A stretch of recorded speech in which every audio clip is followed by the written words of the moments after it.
Bab 2206. Keputusan Ratu Serangga. Faktanya, sejak hari itu, baik ras serangga maupun ras darah telah memperhatikan formasi sayap bangau. Mereka bahkan mengetahui melalui saluran mereka sendiri bahwa Biro Intelijen Militer Ras Manusia telah memperoleh rundau baru yang terkait erat dengan formasi sayap bangau. Baru-baru ini, Biro Intelijen Militer telah menghabiskan banyak energi untuk mempelajari rundau ini secara mendalam. Satu formasi sayap bangau tidak terlalu menarik perhatian. Lagi pula, sekuat apapun, itu tidak dapat mengubah keseluruhan pola formasi pertempuran skala besar. Tetapi jika ras manusia menciptakan lebih banyak formasi sayap bangau, itu lain ceritanya. Dalam hal itu, ras serangga dan ras darah tidak akan mampu bersaing di tingkat Dao Entry, dan hanya mengandalkan Dao Fusion saja tidak akan cukup. Sayangnya, setelah pertempuran awan darah, formasi ini hanya muncul sebentar, lalu menghilang tanpa jejak. Jadi Ratu Ras Serangga tidak menyangka bahwa setelah lebih dari setengah tahun, formasi ini akan muncul kembali di zona perangnya sendiri. Bagaimana mungkin Ratu Ras Serangga tidak memperhatikan? Dia sudah bertanya dan menemukan bahwa Biro Intelijen Militer Ras Manusia belum membuat banyak kemajuan dalam mempelajari rundau itu. Dengan kata lain, selain formasi sayap bangau yang asli, ras manusia tidak dapat menciptakan yang kedua. Dan orang yang berdiri di pusat formasi sayap bangau ini tidak diragukan lagi adalah kunci dari segalanya. Pemandangan di depan mereka membeku, memantulkan bayangan Lu Ye yang menghunus palu pendeknya saat ia melesat ke arah mereka. Ibu serangga menatap tajam, seolah mencoba menanamkan wajahnya ke dalam lubuk jiwanya. Sesaat kemudian, kekuatan jiwa murni melonjak keluar dari lautan ilahinya. Tiba-tiba, sebuah suara bergema di lautan ilahinya. Ibu serangga, apakah ada yang kau butuhkan? Jika tidak ada yang salah, ibu serangga tidak akan menghubunginya. Orang yang berbicara itu segera menyadari bahwa ia bukan satu-satunya yang dihubungi oleh ibu serangga. Semua kultivator Dao Fusion di seluruh zona perang telah menjalin kontak dengannya. Ini adalah sesuatu yang hanya bisa dilakukan oleh ibu serangga, karena hampir setiap kultivator Dao Fusion membawa ras serangga batu untuk kenyamanan komunikasi ibu serangga. Berbagai penempatan besar di dalam zona perang sebenarnya diatur oleh ibu serangga. Seseorang perlu ditangkap, seru ibu serangga singkat. Siapakah orang yang pantas mendapatkan perhatian seperti itu dari ibu serangga? Tanya suara lain. Orang yang membunuh Rongqi, jawab ibu serangga. Suara ketiga bergema di lautan dewa. Apakah Ratu Serangga telah mengincar formasi itu? Para kultivator Dao Fusion sudah mengetahui kematian Rongqi. Lagi pula, banyak kultivator dari ras serangga dan ras darah telah melarikan diri hari itu. Terlebih lagi, dengan kehadiran Ratu Ras Serangga, ia secara alami dapat langsung memperoleh informasi langsung. Manusia biasa yang telah memasuki Dao Entry tidak akan menggoda Ratu Ras Serangga, tetapi jika itu melibatkan formasi itu, ceritanya berbeda. Para kultivator Dao Fusion ini telah memperhatikan formasi itu beberapa hari terakhir. Tetapi sayangnya, informasi yang berguna sangat langka. Formasi seperti itu memang layak dipertimbangkan. Jika kita bisa mendapatkan rune Ray inti, ras darah kita akan jauh lebih mudah membentuk formasi daripada ras manusia. Dalam hal pembentukan formasi, ras darah memang memiliki keunggulan signifikan dibandingkan ras lain, karena laut darah mereka dapat menyatu, memberi mereka keuntungan alami dalam membentuk formasi besar. Namun, formasi biasa tidak berguna. Penggabungan laut darah yang sederhana jauh lebih efektif di medan perang. Apakah itu disebut formasi sayap bangau? Aku ingat keluarga Huang menciptakannya bertahun-tahun yang lalu, tetapi tidak pernah benar-benar berhasil. Formasi keluarga Huang hanya memiliki beberapa lusin orang. Sangat berbeda dari yang ini. Aku sangat penasaran, mengapa Rongkai tewas akibat serangan formasi ini. Meskipun ia tak berguna, ia setidaknya masih berada di tingkat kultivasi kedua. Kecerobohan dan meremehkan lawannya. Siapa lagi yang akan mati kalau bukan dia? Sebuah suara menghina terdengar. Sepertinya, seseorang yang tidak akur dengan Rongqi. Tak satu pun kultivator Dao Fusion percaya bahwa formasi belaka dapat membunuh seorang kultivator Dao Fusion. Kecerobohan dan meremehkan lawannya adalah penjelasan terbaik untuk kematian Rongqi.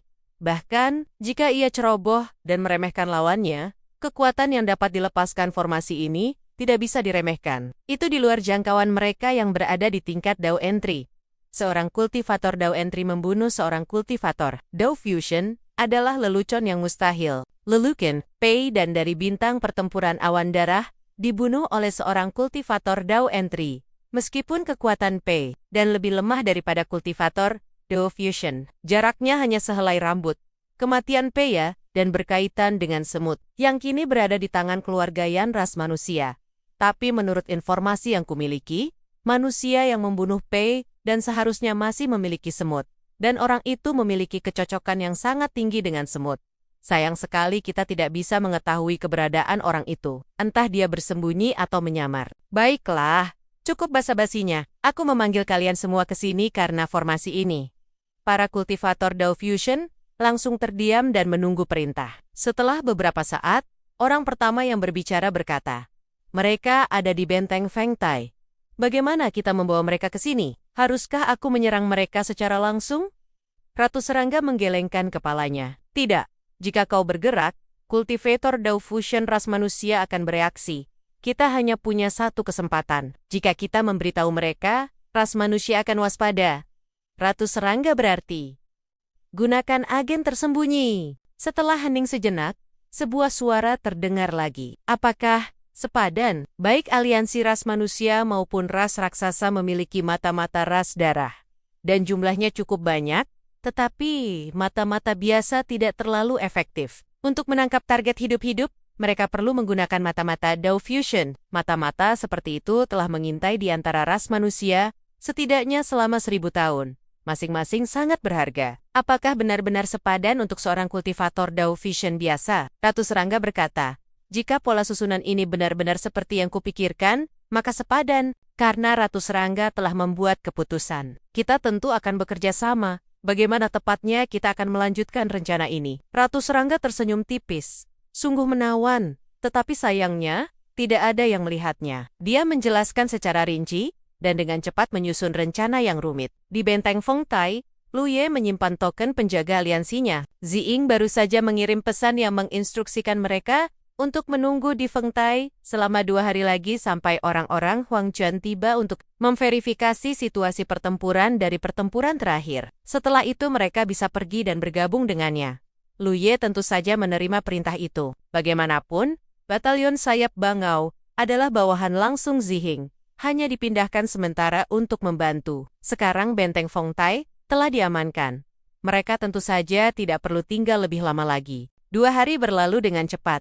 Dan bintang perang Huangquan memang mengirim orang. Mereka menanyai banyak kultivator di benteng untuk memverifikasi situasi pertempuran hari itu. Anggota batalion sayap Bangau juga diinterogasi secara terpisah. Dengan pemberitahuan sebelumnya dari Lu Ye, mereka yang diinterogasi tentu tahu harus berkata apa tentang pertempuran dan Du Feng. Setelah semuanya selesai, Du Feng segera memanggil Lu Ye, mengungkapkan rasa terima kasihnya. Awalnya, berdasarkan tindakannya sebelumnya, dia pasti akan dimintai pertanggungjawaban. Tetapi sekarang bukan hanya dia tidak akan dimintai pertanggungjawaban.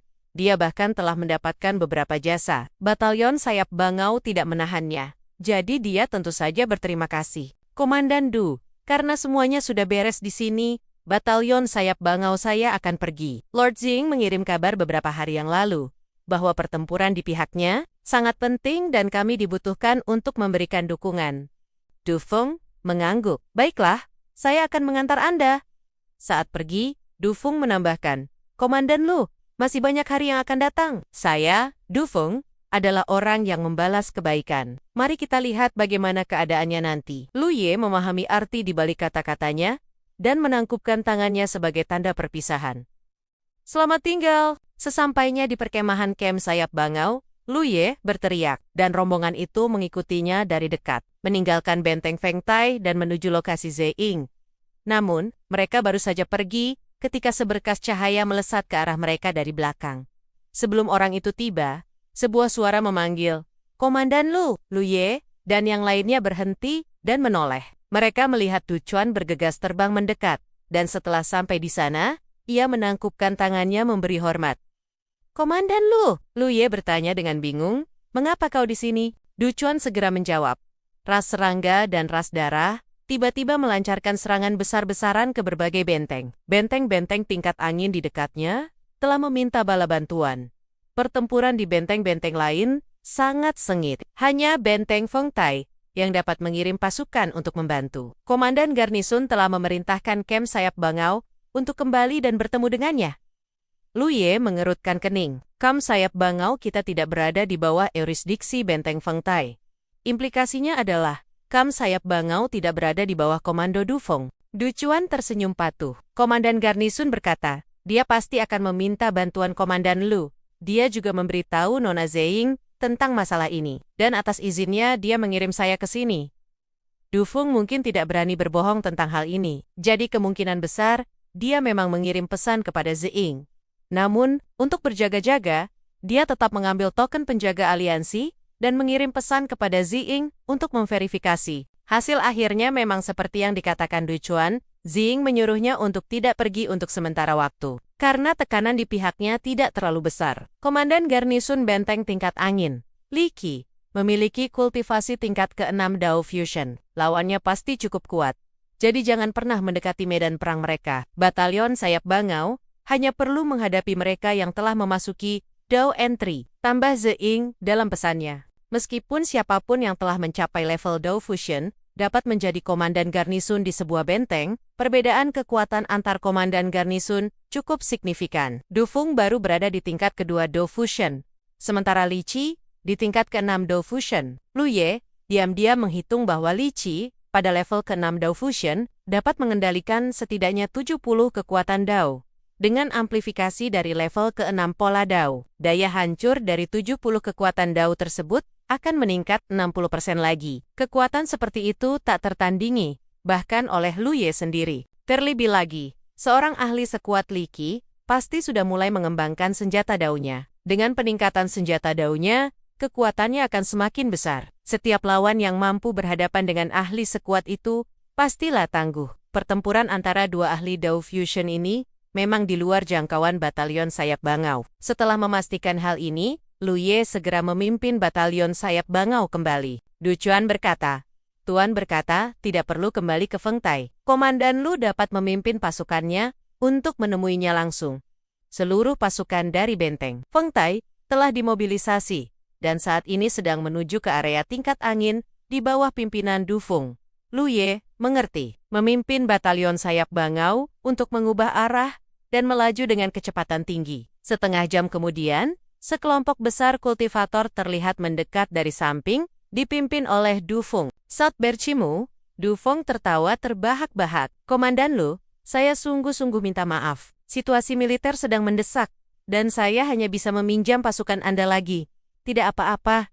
Lu Ye mengangguk kecil. Sebenarnya, dia tidak peduli dengan hal-hal seperti itu. Alasan dia menyetujui permintaan Ziying adalah untuk mendapatkan tulang Dao untuk kultivasi di medan perang. Semakin intens medan perang, semakin mudah bagi Batalion Sayap Bangau untuk beraksi, dan semakin besar pula hasil yang didapat. Namun, Lu Ye dengan saksama memperhatikan bahwa ekspresi Du Feng agak tegang dan gelisah. Hal ini tidak mengejutkan. Sebagai seorang kultivator tingkat kedua Dao Fusion, dia sekarang akan berpartisipasi dalam medan perang yang melibatkan para kultivator tingkat ke-6 Dao Fusion.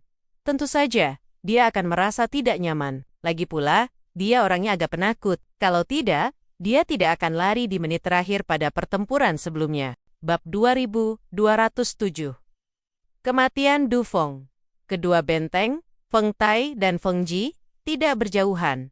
Hanya kurang dari sehari perjalanan. Inilah sebabnya Fengji meminta bala bantuan dari Fengtai. Kedekatan tersebut memungkinkan dukungan segera. Ketika Du Feng memimpin banyak kultivatornya ke benteng Fengji, mereka melihat medan perang yang sengit berkecamuk di kejauhan. Skala medan perang ini tidak diragukan lagi jauh lebih besar daripada yang di Fengtai, dengan jauh lebih banyak kultivator di kedua belah pihak. Tak terhitung banyaknya kultivator dari kedua belah pihak melepaskan kekuatan Dao mereka, saling tarik-menarik, dan beradu dengan sengit. Namun, dalam situasi keseluruhan, jelas bahwa pihak mereka berada dalam posisi yang kurang menguntungkan. Terlepas dari jumlah atau kekuatan, di medan perang seperti itu, dengan Ratu Ras Serangga yang memimpin operasi, musuh memiliki pemahaman yang lebih jelas dan lebih tepat waktu tentang lintasan pertempuran. Meskipun pihak mereka juga memiliki personel yang memimpin operasi, pada akhirnya mereka tidak setepat Ratu Ras Serangga dalam perencanaan strategi. Melihat pemandangan ini,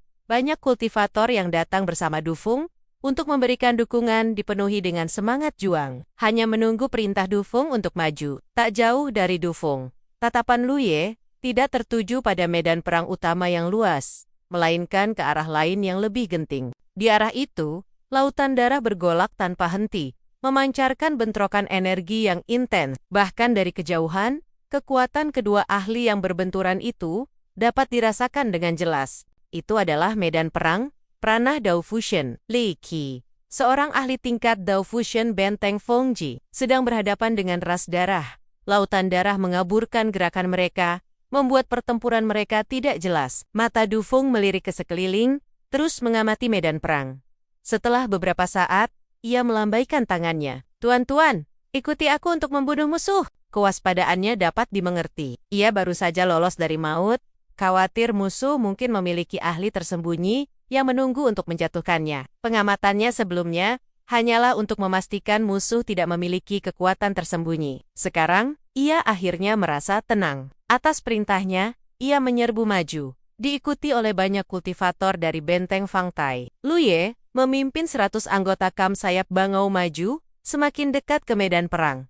Pada batas kemampuannya, ia berteriak, "Bentuk formasi!" Begitu perintah diberikan, berbagai energi menyelimuti tubuhnya, dan dalam sekejap, formasi sayap bangau terbentuk. Formasi itu menghantam medan perang yang panas di depannya. Serangkaian prajurit dan kuda musuh berjatuhan. Saat bersentuhan dengan formasi sayap bangau, para kultivator musuh roboh, seperti jerami yang tertiup angin. Di mana bangau dewa lewat, hanya kultivator mereka sendiri yang tersisa, menyaksikan dengan kaget. Di sisi lain, Dufeng juga menciptakan kekacauan besar. Di medan perang ini, tanpa ada yang menahannya, ia praktis tak terkalahkan. Meskipun sendirian, ia pada dasarnya adalah seorang kultivator Dao Fusion.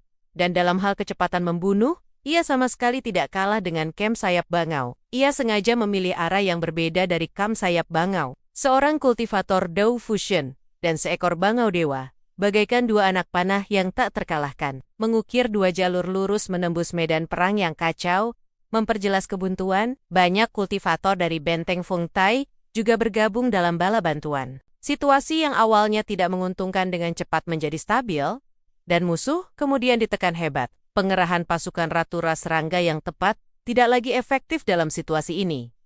Paling-paling hanya menunda kekalahan yang tak terelakkan. Namun, para kultivator dari ras serangga dan ras darah tidak menunjukkan tanda-tanda mundur, terutama para ras serangga, yang seringkali membawa serta seseorang, bahkan dalam kematian.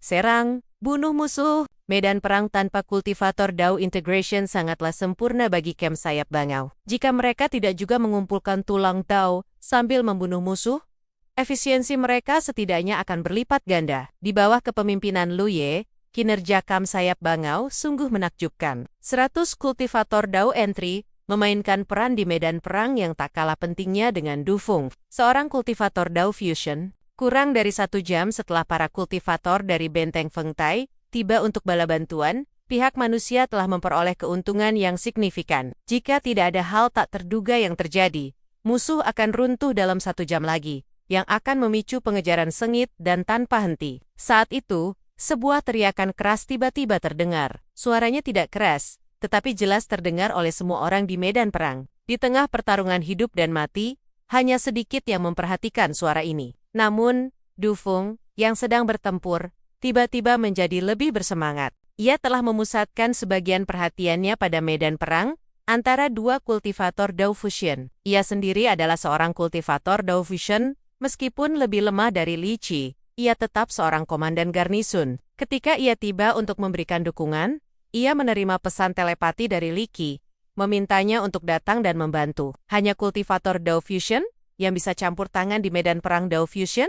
Tapi bagaimana mungkin ia berani? Li Qi harus meminta bantuannya. Yang tidak diragukan lagi, berarti ras darah yang ia lawan lebih kuat dari Li Qi. Namun, karena Li Qi sudah berbicara, ia tidak bisa berpura-pura tidak mendengar. Ia hanya bisa mencari alasan untuk menstabilkan situasi di medan perang utama terlebih dahulu. Dengan cara ini, bahkan jika Li Qi mengeluh nanti, ia akan punya alasan untuk menolak. Saat ini, dengan amukan yang ia dan kam sayap bangau ciptakan, ditambah dukungan dari para kultivator lain di benteng Fengtai. Situasi di medan perang utama telah lama stabil. Mereka bahkan memiliki keunggulan yang menentukan. Ia harus pergi dan mendukung Li Qi sekarang, karena tidak pantas untuk tidak melakukannya. Saat ia ragu-ragu, sebuah kejadian tak terduga terjadi. Saat suara itu terdengar, lautan darah di sisi lain bergejolak hebat, dan untuk sesaat, seolah-olah akan runtuh. Terlibel lagi, Du Feng bisa mendengar rasa sakit yang tertahan dalam suara itu.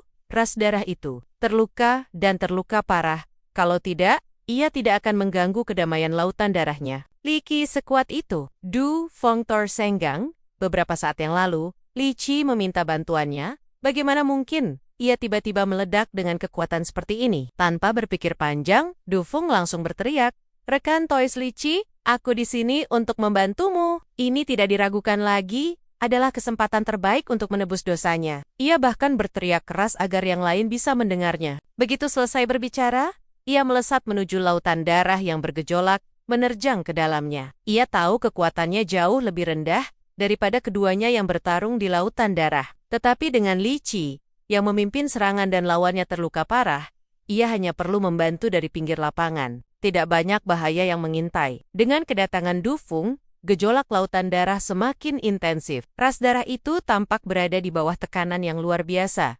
Dan lautan darah mulai bergerak cepat, menunjukkan tanda-tanda mencoba melarikan diri dari medan perang. Arah lautan darah ini melarikan diri persis ke arah yang dituju oleh kamp sayap bangau. Di tengah kekacauan medan perang, bahkan Lu Ye tidak menyadarinya sampai aura kuat tiba-tiba menghilang, membangunkannya dari fokus pertempuran. Meskipun medan perang kacau, aura bercampur, dan kekuatan Dao merajalela, aura Dao Fusion tetap terang benderang bagai lampu di kegelapan. Bahkan lautan darah pun tak mampu menyembunyikannya. Aura yang lenyap itu berada di level Dao Fusion, dan itu milik Du Feng. Lu Ye tiba-tiba menoleh, dan langsung melihat lautan darah yang luas, menyapu menuju kamp sayap bangau. Ia terkejut, sama sekali tak menyadari apa yang telah terjadi di sana. Satu-satunya yang ia yakini adalah Du Feng telah tewas, mati di lautan darah ini. Dia baru saja pergi untuk mendukung Li Qi. Bagaimana mungkin dia sudah mati sekarang di mana Li Qi? Di dalam lautan darah,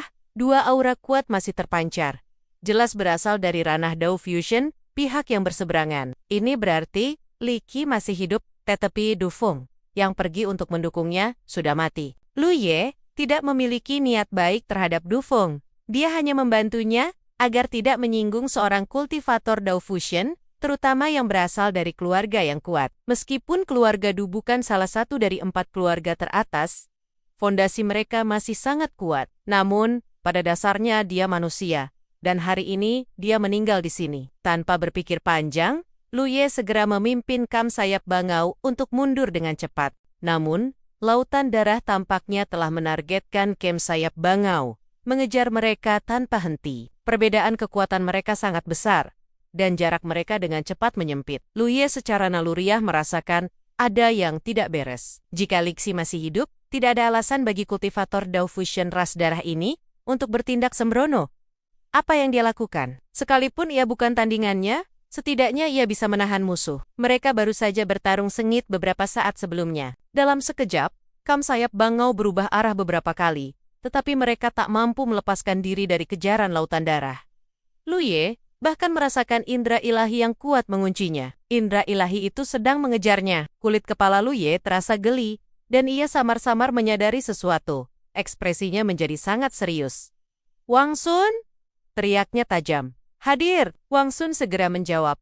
"Lari, pimpin saudara-saudara, dan larilah sejauh mungkin." Setelah mengatakan itu, Lu Ye segera membubarkan pola Dao cabang terhubung Qi. Formasi runtuh, dan ia melesat ke samping dengan kecepatan penuh. Banyak kultivator kamp sayap bangau bahkan tak sempat bereaksi sebelum aura mereka memutuskan hubungan dengan Lu Ye. Kemudian mereka melihat lautan darah yang mengejar mereka menghilang dengan cepat saat Lu Ye berubah arah. Sekelompok kultivator berdiri di sana tertegun. "Saudara Wang, apa yang terjadi?" tanya seseorang. Bingung, Wang Sun berdiri di sana. Ekspresinya berubah muram, lalu tiba-tiba menggigil dan berseru, "Ayo pergi, Saudara Wong! Pergi sekarang sama saja dengan desersi!" teriak seseorang dengan tajam. "Dan komandan, dia sedang dikejar." Ekspresi Wang Sun berubah muram. saat ia menatap kosong ke arah orang yang berbicara. Komandan bilang, Li Qi mata-mata ras darah.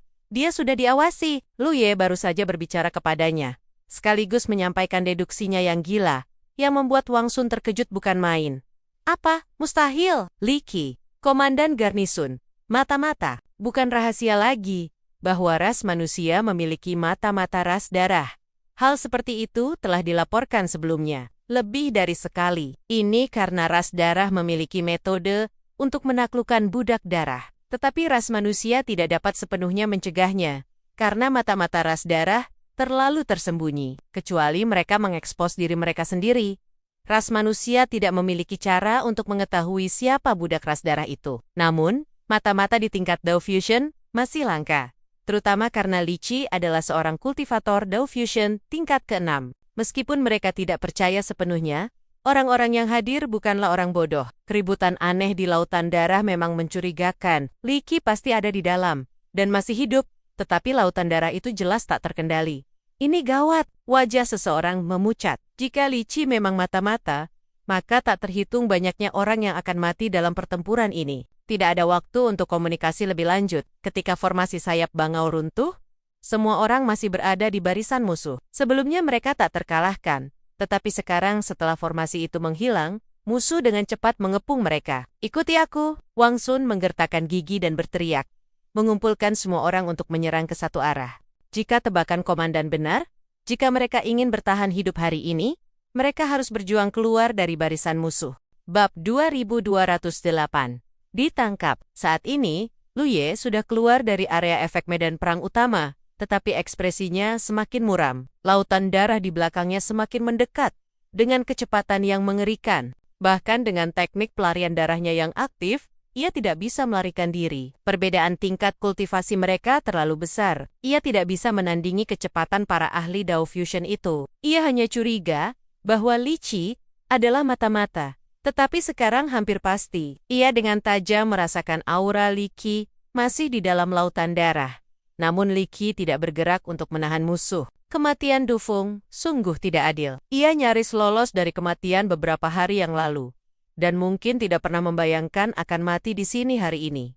Apa yang harus dilakukan? Banyak pikiran berkecamuk di benak Lu Ye. Ia sedang dikejar oleh dua kultivator Dao Fusion, dan dalam jarak sedekat itu, bahkan menggunakan klonnya saja tidak akan cukup. Indra kedewaan para kultivator Dao Fusion terkunci padanya. Saat ini, klon tidak mungkin bisa menipu mereka. Jika dipikir lebih dalam, musuh bersedia mengungkap keberadaan Li Qi untuk mengincarnya. Ini jelas berarti mereka sudah lama mengawasinya. Apakah karena formasi sayap bangau? Tidak ada kemungkinan lain. Formasi yang bisa menarik perhatian Biro Intelijen Militer tentu juga akan menarik perhatian musuh. Lu Ye sudah lama tahu bahwa formasi sayap bangau akan menarik perhatian musuh, tetapi ia tidak pernah menyangka musuh akan begitu menghargainya, sampai-sampai menggunakan agen Dao Fusion untuk menghadapinya. Kalau begitu, serangan ke benteng tingkat angin adalah jebakan.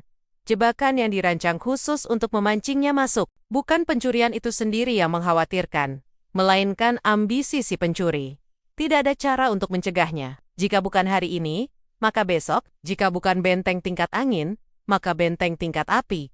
Tidak ada jalan keluar. Perbedaan kecepatan di antara mereka terlalu besar untuk diatasi. Lu Ye tiba-tiba berhenti mendadak, dan sesaat kemudian, lautan darah menyelimutinya. Hamparan merah tua itu menyeruak saat dua aliran energi menyerang dari kiri dan kanan. Oh, sebuah suara yang sedikit terkejut terdengar dari kiri. Kenapa kau tidak lari lagi? Lu Ye mengabaikannya, menoleh untuk melihat sumber energi di sebelah kanan. Suaranya rendah. Li Qi. Tidak ada jawaban. Setelah beberapa saat, sesosok perlahan muncul dari cahaya merah darah yang kabur. Berdiri sekitar 3 jong dari Lu Ye. Ini adalah seorang pria paruh baya berjubah biru. Wajahnya memancarkan keteguhan usia. Alisnya yang seperti pedang memancarkan keteguhan. Penampilan Li Qi tidak terlalu menonjol, tetapi ia memiliki aura yang teguh dan pantang menyerah. Tak seorang pun akan menduga bahwa orang seperti itu sebenarnya adalah mata-mata ras darah. Tatapan mereka bertemu, dan Li Qi menunjukkan ekspresi kagum. Kau sangat pintar. Ia sudah menyadari bahwa Lu Ye telah menebak identitasnya. Suara ras darah itu, yang tampaknya tak terduga, berkata, "Orang pintar biasanya tak berumur panjang." Lu Ye tiba-tiba menoleh. Kemari dan bunuh aku. Apa kau berani? Musuh bersedia mengungkap mata-mata Dao Fusion untuk mengincarnya. Jelas, mereka mengincar formasi sayap bangau. Dengan kata lain, ia masih memiliki nilai yang sangat berharga. Itulah sebabnya, Lu Ye tahu, ia tak bisa melarikan diri dan berhenti begitu saja. Ia memiliki nilai yang dipedulikan musuh, jadi mereka tak akan membunuhnya dalam jangka pendek. Inilah kesempatannya untuk bertahan. Suara ras darah itu melemah. Lalu lautan darah membuncah dan menyerang Lu Ye. Lu Ye langsung mengerang. Tubuhnya membungkuk kesakitan. Darah menetes dari sudut mulutnya. Suara ras darah itu terdengar. Aku bisa menghajarmu. Jika kau tahu apa yang baik untukmu, lebih baik kau bersikap baik. Lu Ye langsung kehilangan kesabaran, berdiri tegak, dan menyeka darah dari mulutnya. Ras darah itu melanjutkan. Misi selesai. Di medan perang, kau yang akan bertindak atau aku yang harus melakukannya. Kali ini, baik ras serangga maupun ras darah menderita kerugian besar bagi Lu Ye. Setelah Lu Ye ditangkap, sudah waktunya untuk mengakhiri pertempuran ini. Salah satu dari mereka bisa kembali ke medan perang dan membunuh tanpa hambatan. Li Qi yang berdiri di depan Lu Ye tetap terdiam. Ras darah itu terkekeh. Masih ingin kembali? Li Qi tidak menyangkalnya. Mungkin ada kesempatan jika aku tidak terbongkar dan terus bersembunyi. Itu akan bermanfaat bagi situasi secara keseluruhan. Meskipun ia tidak mengendalikan takdirnya sendiri. Bagaimanapun juga, ia adalah manusia dan telah hidup seperti ini selama bertahun-tahun. Tiba-tiba harus berganti pihak, pada akhirnya terasa agak enggan. Jangan pernah berpikir untuk melakukannya. Kultivator ras darah itu mencibir. Jangan perlakukan orang lain seperti orang bodoh. Setelah hari ini, kau pasti akan dicurigai. Dan ia berhenti sejenak. Tatapannya beralih ke Lu Ye. Anak buah anak ini sudah menyebarkan rumor bahwa kau adalah agen rahasia dengan kontak Ratu Ras Serangga. Meskipun ia masih di sini, ia mengetahui situasi di medan perang. Lupakan saja. Wajah Li Qi menunjukkan ketidakberdayaan dan penyesalan. Kau saja yang bergerak. Bagaimanapun juga, aku manusia. Konyol! Kultivator ras darah itu mencibir dan menghilang. Lautan darah menghilang, dan Lu Ye menundukkan pandangannya. Ekspresinya mencerminkan Li Qi menyesal, sekaligus tak berdaya. Ini adalah kesempatan untuk bertarung. Jika Li Qi pergi, meninggalkan kultivator ras darah itu sendirian, ia mungkin punya kesempatan untuk melawan. Dari segi kekuatan, ia memang lebih rendah daripada kultivator ras darah itu. Tetapi di bawah tekanan sifat sucinya, tak pasti seberapa besar kekuatan yang masih bisa dilepaskan lawan. Namun takdir berkata lain. Li Qi memilih untuk tetap tinggal. Hal ini membuat Lu Ye pusing. Berdasarkan perkiraannya sebelumnya, kekuatan Li Qi jauh lebih besar daripada dirinya sendiri. Konfrontasi langsung akan sia-sia, malah akan mengungkapkan kemampuan aslinya. Saat Lu Ye merenung, Li Qi tiba-tiba berkata, "Teman muda, aku tidak akan mempersulitmu, dan kau juga tidak seharusnya mempersulitku. Bagaimana?" Lu Ye menoleh menatapnya, lalu berkata dengan tenang, "Bagaimana rasanya menjadi anjing ras darah? Pertempuran ini niscaya akan mengakibatkan kerugian besar bagi pihak mereka. Apakah Camp Sayap Bangau dapat melarikan diri hidup-hidup? Masih belum pasti. Ia hanya bisa berharap mereka mengikuti instruksinya dan segera meninggalkan medan perang." Secerca rasa malu dan marah terpancar di wajah Li Qi, dan ia mendengus dingin.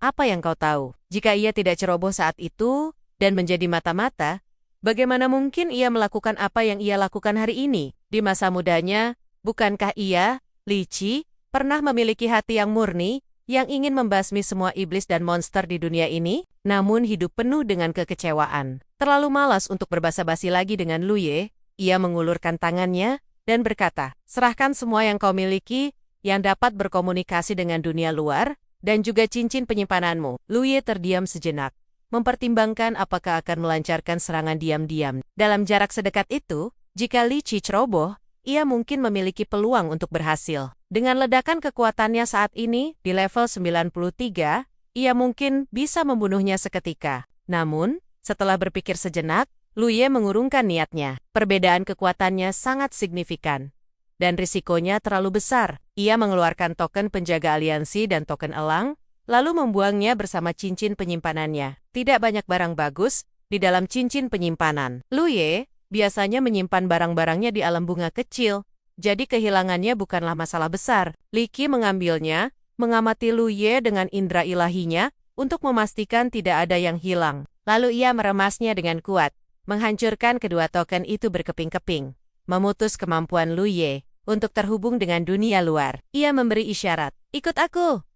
Lu Ye mengikuti, bersikap cukup kooperatif. Li Qi tak diragukan lagi merasa puas, dan mereka berdua melesat maju satu demi satu. Tak jauh di sana, Lu Ye menoleh ke belakang, tetapi medan perang tak lagi terlihat. Ia bertanya-tanya, bagaimana keadaan Kam Sayap Bangau? Pada saat itu, pertempuran yang sebelumnya menegangkan di berbagai benteng di seluruh zona perang, tiba-tiba menjadi jelas, karena ras serangga dan ras darah entah kenapa mundur. Serangan mendadak mereka telah membuat banyak kultivator Dao Fusion bingung. Di benteng Fangchen, yang dijaga oleh Ziying, alisnya berkerut saat ia menyaksikan pasukan musuh yang mundur. Komandan garnisun Dao Fusion asli di benteng ini telah tewas dalam pertempuran sebulan sebelumnya. Itulah sebabnya, Departemen Urusan Militer mengabulkan permintaan Huang Chuan untuk memindahkan Ziying guna mengawasi operasi. Dengan kekuatannya, ia memenuhi syarat untuk memimpin seluruh zona perang. Dan sekarang, setelah dipindahkan ke benteng Fengchen,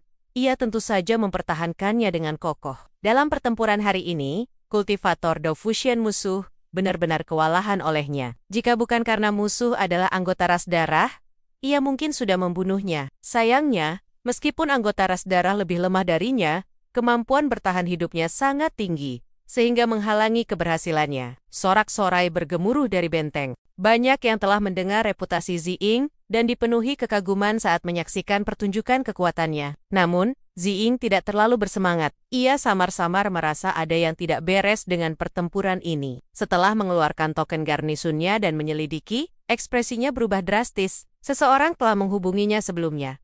Tetapi, ia sedang sibuk melawan musuh dan baru sempat menyelidiki. Wang Sunlah yang menghubunginya, memberitahu tentang pertempuran di benteng tingkat angin. Yang mengejutkannya, komandan garnisun benteng tingkat angin, Li Qi, ternyata adalah seorang mata-mata. Ia telah bekerja sama dengan seorang kultivator ras darah untuk membunuh Du Feng dan Lu Ye, yang dikejar oleh para kultivator musuh. Menghilang tanpa jejak, benteng tingkat angin telah menderita kerugian besar. Batalion Sayap Bangau, yang telah diberitahu sebelumnya oleh Lu Ye, memiliki kekuatan yang cukup besar dan telah menerobos pengepungan dengan kerugian minimal, saat ini sedang melarikan diri. Pikiran pertama Ziying adalah bergegas menyelamatkan mereka. Tidak hanya untuk menyelamatkan batalion Sayap Bangau, tetapi juga Lu Ye, namun ia segera menepis gagasan itu. Hanya dengan mempertahankan posisi ini, ia dapat memastikan benteng yang tak tertembus dan mengalahkan musuh yang menyerang. Namun jika ia pergi, tidak ada yang bisa menjamin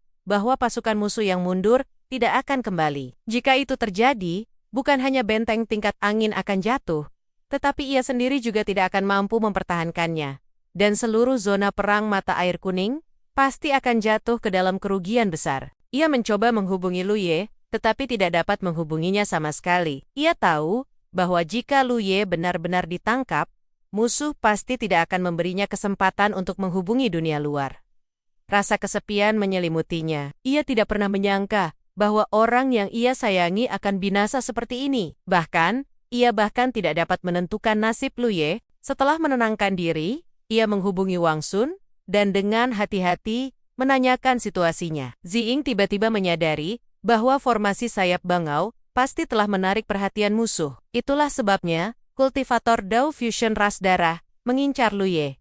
Jika memang begitu, maka Lu Ye seharusnya tidak dalam bahaya besar untuk saat ini. Musuh pasti akan membawa Lu Ye kembali ke sarang ras serangga untuk menyelidiki formasi Sayap Bangau. Dengan metode Ratu Ras Serangga, rahasia apapun yang mungkin dimiliki Lu Ye akan terbongkar. Begitu ia kehilangan kegunaannya, ia pasti akan mati. Memikirkan hal ini, Ziying menghela napas. Jika ia tidak menyetujui permintaan Du Feng dan tidak mengirim batalion Sayap Bangau untuk mendukung benteng tingkat angin, semua ini tidak akan terjadi. Namun ia tidak menyangka, Li Qi adalah mata-mata. Penyesalan tidak ada gunanya sekarang. Bab 2209. Laut Ilusi Sumber Ilahi. Lu Ye, yang mengikuti Li Qi dari dekat, bersikap sangat kooperatif. Sebuah perilaku yang tak diragukan lagi, mengejutkan Li Qi.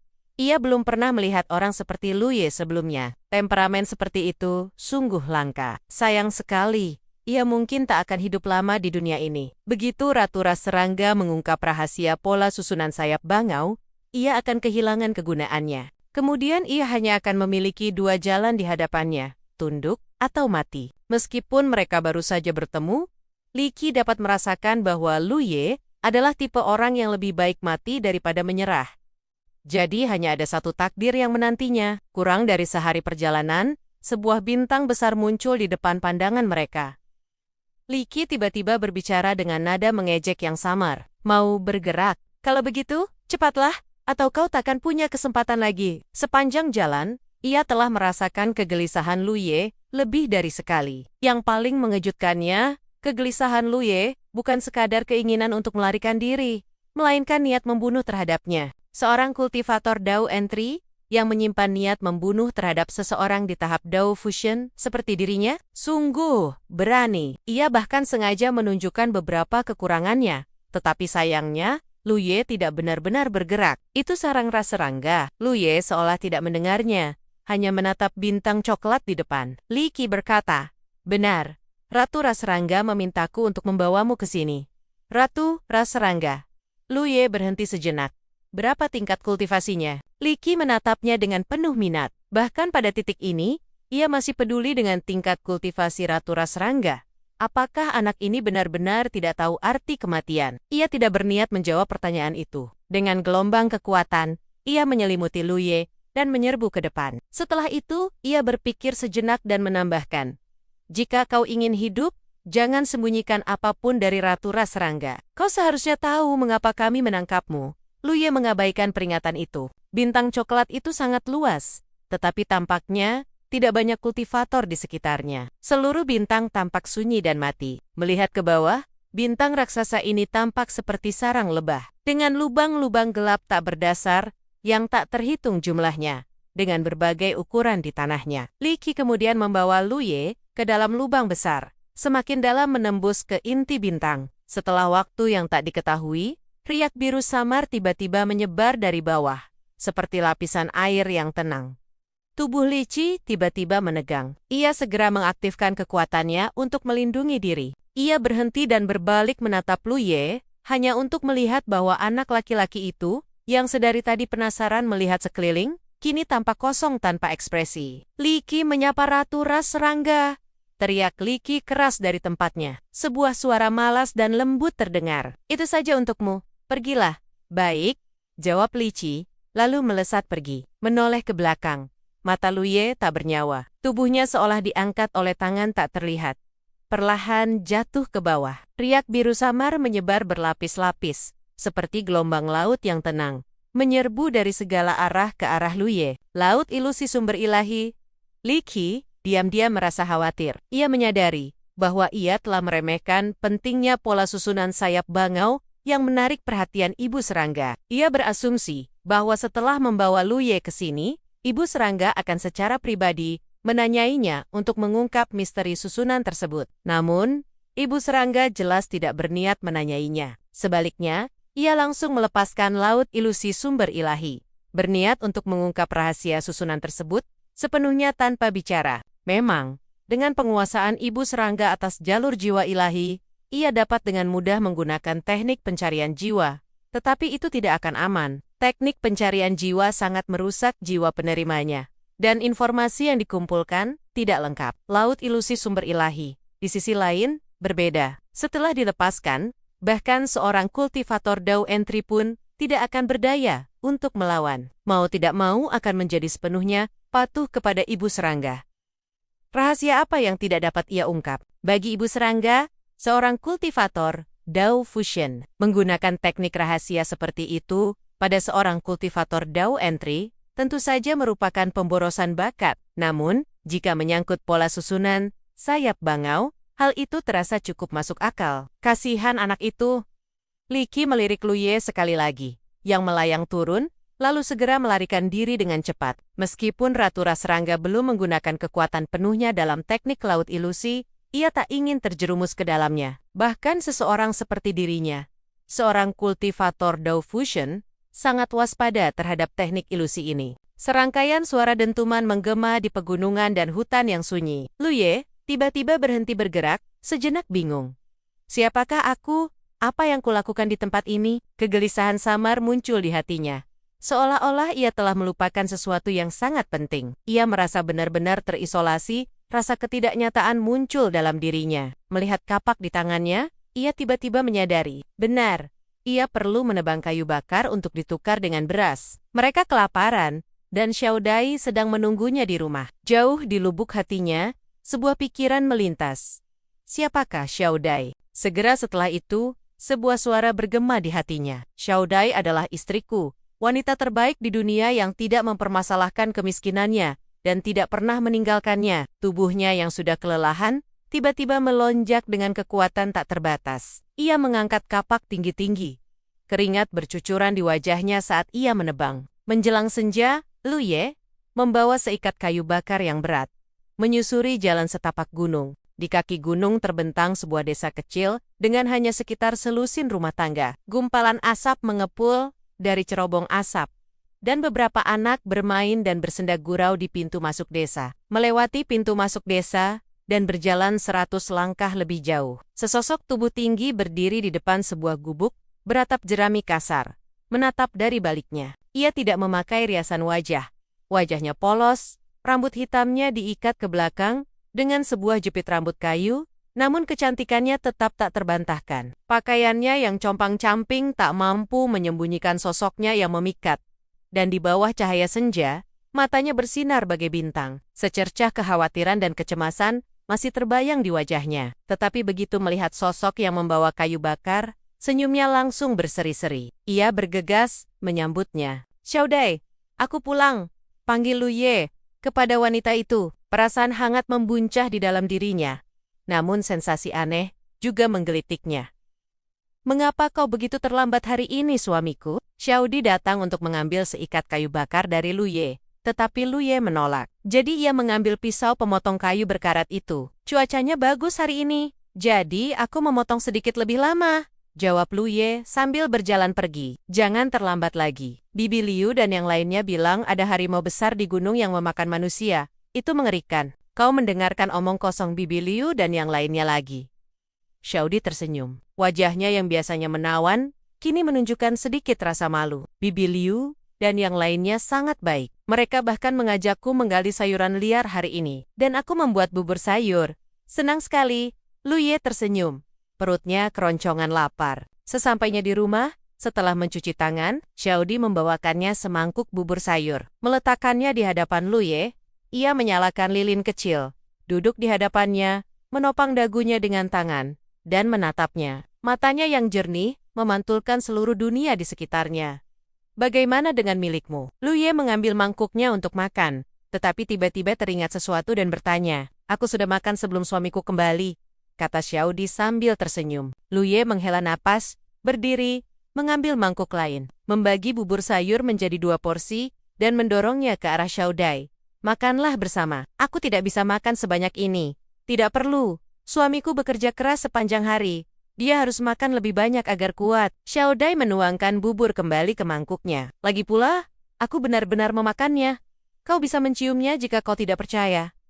Sambil berkata demikian, ia mendekatkan diri ke arah Lu Ye dan mengembuskannya ke tubuhnya. Segar dan harum, cahaya lilin berkelap-kelip, dan orang di depannya sungguh menawan. Jantung Lu Ye tiba-tiba berdebar kencang. Pasangan muda itu baru menikah beberapa hari, dan mereka saling mencintai. Bagaimana mungkin mereka bisa menahan godaan seperti itu? Lu Ye segera menundukkan kepala dan makan dengan cepat. Xiao Dai juga tersipu malu, dan berbalik untuk menyibukkan diri dengan pekerjaan lain. Sambil menyantap bubur sayur, Lu Ye diam-diam memutuskan untuk pergi ke pasar besok, menukar kayu bakar dengan beras, dan memastikan Xiao Dai makan 2 mangkuk lagi besok. Setelah makan malam, mereka mematikan lilin dan pergi tidur bersama. Di sampingnya, sesosok tubuh lembut dan hangat menempel di kulitnya.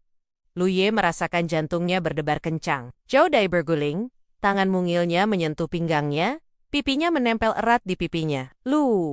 Ia bahkan bisa merasakan bulu matanya bergetar halus. Suamiku, panggil Xiao Dai lembut, suaranya pelan dan manis. Lu Ye menelan ludah, merasa seperti terbakar api. Api tak terlihat melahap akal sehatnya, dan tepat saat ia hampir kehilangan kendali, gelombang mual melandanya. Ia segera bangkit dan bergegas keluar ruangan, berjongkok di bawah atap, sambil terengah-engah. Xiao Dai keluar, berpakaian lengkap, dan menepuk punggung Lu Ye dengan lembut.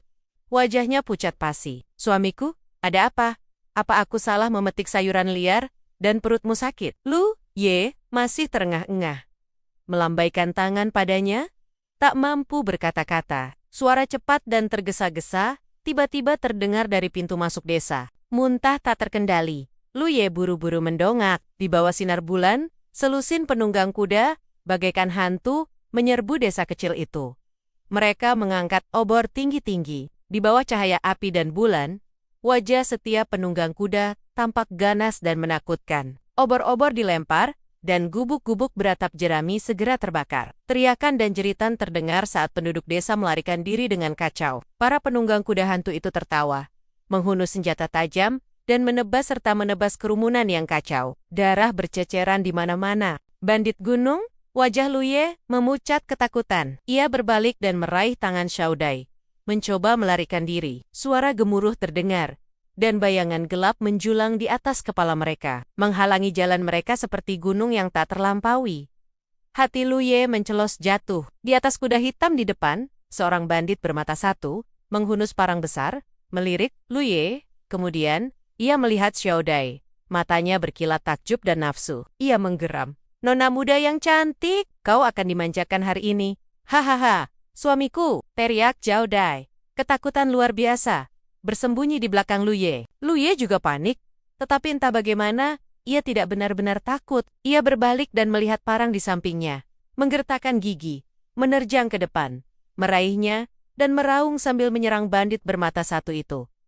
Kau cari mati, geram bandit bermata satu itu, parangnya menebas ke bawah. Lu Ye terhuyung, lalu jatuh ke genangan darah. Bandit itu tertawa, turun dari kudanya, dan langsung berjalan ke arah Xiao Dai, yang menangis, dan memeluk Lu Ye erat-erat. Ia mengangkat pinggang Xiao Dai, dan membawanya masuk ke dalam rumah. Teriak Xiao Di, terisak tak terkendali, tetapi ia semakin menjauh dari Lu Ye. Ia meronta dan melawan, tetapi bagaimana mungkin seorang wanita lemah bisa menandingi para bandit ganas itu? Di genangan darah, Lu Ye melirik Xiao Di yang digiring masuk ke ruangan, merasakan tubuhnya semakin dingin, seolah-olah ia jatuh tanpa henti ke dalam jurang yang gelap. Bab 2210. Ikatan. Di dalam gubuk beratap jerami, di atas ranjang kayu yang reot, Xiao Di menangis dan meronta ketakutan. Bandit bermata satu itu tertawa puas. Satu tangan mencengkeram leher Xiao Di untuk membatasi gerakannya, sementara tangan lainnya merobek pakaiannya dengan kasar. Hanya dalam beberapa gerakan cepat, bercak-bercak putih kulit terekspos lebar. Hati Xiao Di mencelos putus asa, pikirannya dipenuhi kehancuran. Saat itu, sesosok gelap tiba-tiba muncul di belakang bandit itu. Di depan jendela peti mati, di bawah sinar bulan yang rembulan, sosok itu bagaikan hantu pendendam, membawa bau darah yang lembab dan pekat. Suamiku, Xiao Di melihat sosok yang familiar itu, matanya berkilat gembira dan harapan. Namun, bandit bermata satu itu terkejut. Saat ia menoleh, kilatan cahaya tajam muncul menyambar. Bandit itu segera mengangkat tangannya untuk menutupi lehernya. Terhuyung mundur. Darah merembes dari ujung jarinya. Ia berdeguk di tenggorokannya. Kau. Ia hanya berhasil mengucapkan satu kata sebelum jatuh lemas ke tanah. Tubuhnya kejang-kejang hebat. Xiao Di meringkuk di sudut ranjang, menggigil karena bau darah yang menyengat di udara. Ia belum pernah membunuh ayam seumur hidupnya, apalagi melihat mayat yang berlumuran darah. Sebuah dentang. Suara kapak penebang kayu yang jatuh mengagetkan Xiao Di hingga terbangun dari keterkejutannya. Ia segera menoleh ke arah sosok gelap di depan tempat tidur. Xiao Di, suara Lu Ye terdengar sangat lemah. Ia kehilangan banyak darah. Lari! Ia hanya berhasil melawan bandit yang mencoba memperkosa Xiao Di. Semua itu berkat tekadnya yang kuat untuk melindungi. Ia tidak ingin wanita baik hati dan cantik ini menderita luka sekecil apapun. Setelah mengatakan ini, tubuhnya lemas, dan ia jatuh ke tanah. Genangan darah merah menyebar dengan cepat di bawahnya. Suami, Xiao Di akhirnya tersadar, berteriak histeris, sambil bergegas menghampirinya. Ia mengangkat tubuh bagian atas Lu Ye, dan memeluknya. Namun, apa yang dilihatnya membuat pupil matanya mengecil, karena horor. Sebuah luka besar mengalir di leher Lu Ye. Darah mengucur deras tanpa henti.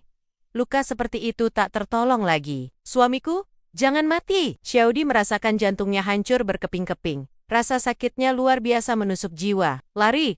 Lu Ye mengangkat tangannya, ingin menyentuh wajah Xiao Dai untuk terakhir kalinya, tetapi ia tak kuasa. Kekuatan meninggalkannya. Xiao Dai tak mau pergi. Xiao Dai menggelengkan kepalanya keras kepala. Air mata mengalir deras di wajahnya. Tiba-tiba, tatapannya jatuh pada pisau penebang kayu di sampingnya. Ia meraihnya, mendekapnya di lehernya yang pucat. Matanya yang berkaca-kaca menatap mata Lu Ye yang semakin keruh. Senyum sendu tersungging di wajahnya. Suamiku, tunggu aku. Xiao Dai akan datang menemuimu. Pisau penebang kayu itu jatuh.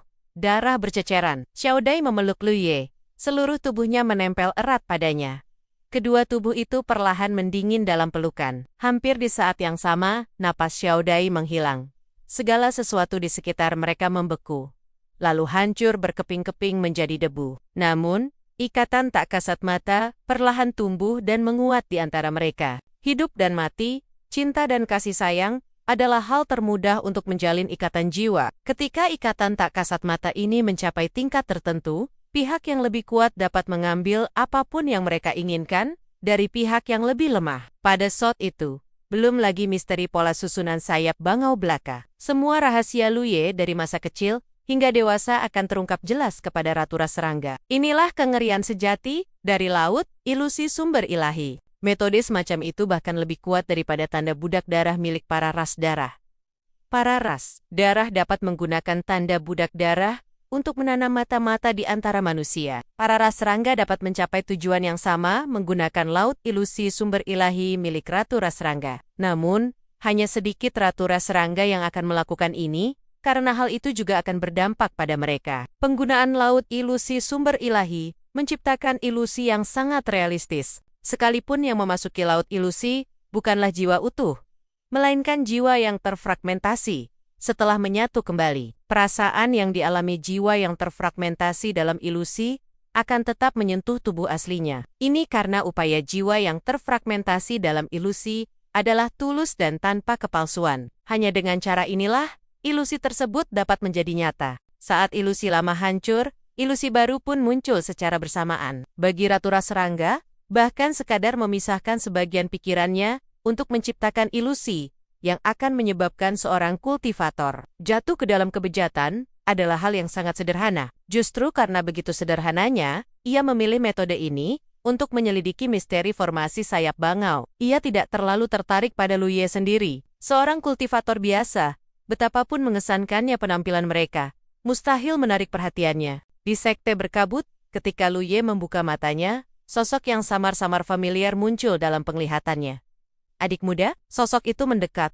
Aroma lembut tercium ke arahnya, menyegarkan inderanya. Penglihatannya perlahan terfokus, memperlihatkan wajah secantik bunga, memikat namun polos dan menawan. Perpaduan dua kualitas yang kontras ini tidak tampak aneh, malah menambah pesona yang unik. Melihat wajah ini, hati Lu Ye entah kenapa menegang. Rasa sakit yang tajam menusuknya. Hebat sekali adik muda, akhirnya kau bangun. Suara riang itu membawa rasa lega yang nyata. Tunggu sebentar, aku akan memanggil guru. Saat ia berbalik, tangannya dicengkeram erat. Lu Ye menatapnya kosong. Cengkeramannya semakin erat. Adik junior, ada apa? Kenapa kau menangis? Apa ada yang sakit? Lu Ye terlambat menyadari bahwa penglihatannya kembali kabur, dan bayangan samar berputar-putar di benaknya. Pemandangan wanita di depannya terbaring di atasnya. Tubuhnya perlahan mendingin. Ia tak berani mengingatnya. Tak ingin mengingatnya. Kakak senior Yudi, panggil Lu Ye lembut. Aku di sini. Suara Yudi terdengar lembut saat ia duduk di tepi tempat tidur. Meletakkan tangannya yang lain di punggung tangan Lu Ye, ikutlah denganku sebentar, kata Lu Ye. Oke, Yudi, menatapnya dengan ekspresi penuh kasih sayang, merapikan rambut-rambut yang terurai di dahinya, lalu memorahi. Lain kali, jangan gegabah. Itu binatang iblis tingkat 5. Kau tak bisa mengatasinya sekarang.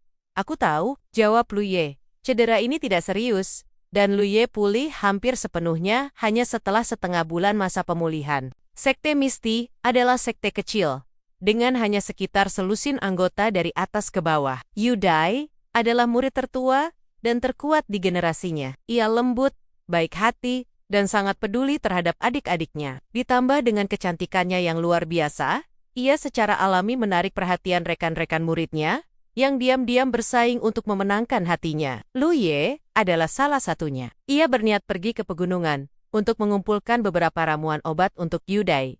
Tetapi ia bertemu dengan seekor binatang iblis yang kuat dan hampir tidak kembali hidup-hidup. Sejak terbangun hari itu, Lu Ye merasa ada sesuatu yang salah.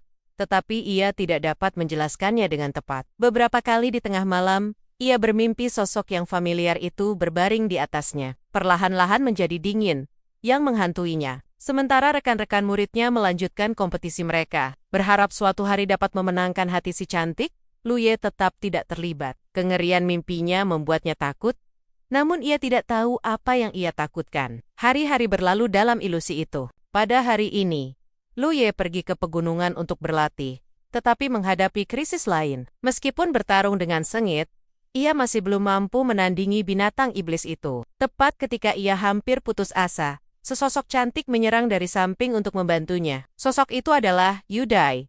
Ia juga sedang berlatih di dekat situ, ketika mendengar keributan itu dan datang untuk menyelidiki. Menyadari Lu Ye dalam bahaya, ia segera membantunya. Kekuatannya jauh melampaui Lu Ye, dan ia dengan mudah menghadapi binatang iblis itu. Lu Ye bersyukur dan hendak berterima kasih padanya ketika ekspresi Yudai berubah. Ia berbalik dan melihat ke arah tertentu, di mana seekor binatang iblis lain muncul. Kemungkinan besar jenisnya sama dengan yang telah dibunuh sebelumnya, tetapi jauh lebih besar dan dengan aura yang jauh lebih dahsyat. Lu Ye menyadari ada yang tidak beres. Binatang iblis ini pastilah orang tua dari binatang iblis sebelumnya. Anaknya sendiri telah dibunuh, dan wajar saja ia tidak akan melepaskannya. Adik muda, panggil Yudai lembut. Ya, jawab Lu Ye dengan suara berat. Kembalilah ke sekte untuk bala bantuan. Aku akan menahannya. Hati Lu Ye mencelos. Ia tahu kekuatan Yudai, kegigihannya untuk kembali ke sekte, demi bantuan membuatnya tidak yakin bisa menghadapi binatang iblis itu sendirian. Cepat pergi, teriak Yudi, bergegas menuju binatang iblis itu. Dalam sekejap, keduanya terkunci dalam pertarungan yang sengit. Lu Ye ingin ikut bertarung, tetapi melihat keganasan monster itu, ia tahu ia tak akan membantu dan hanya akan menjadi beban bagi Yudi. Ia segera berkata, "Kakak senior, hati-hati. Aku akan segera kembali." Setelah itu, ia berbalik dan berlari menuju sekte tersebut secepat mungkin. Perjalanan pulang pergi memakan waktu sekitar setengah jam. Tetapi ketika Lu Ye kembali bersama gurunya, pertarungan telah berakhir. Di kejauhan, hanya sesosok putih yang terlihat. Pakaian Yudi berwarna putih.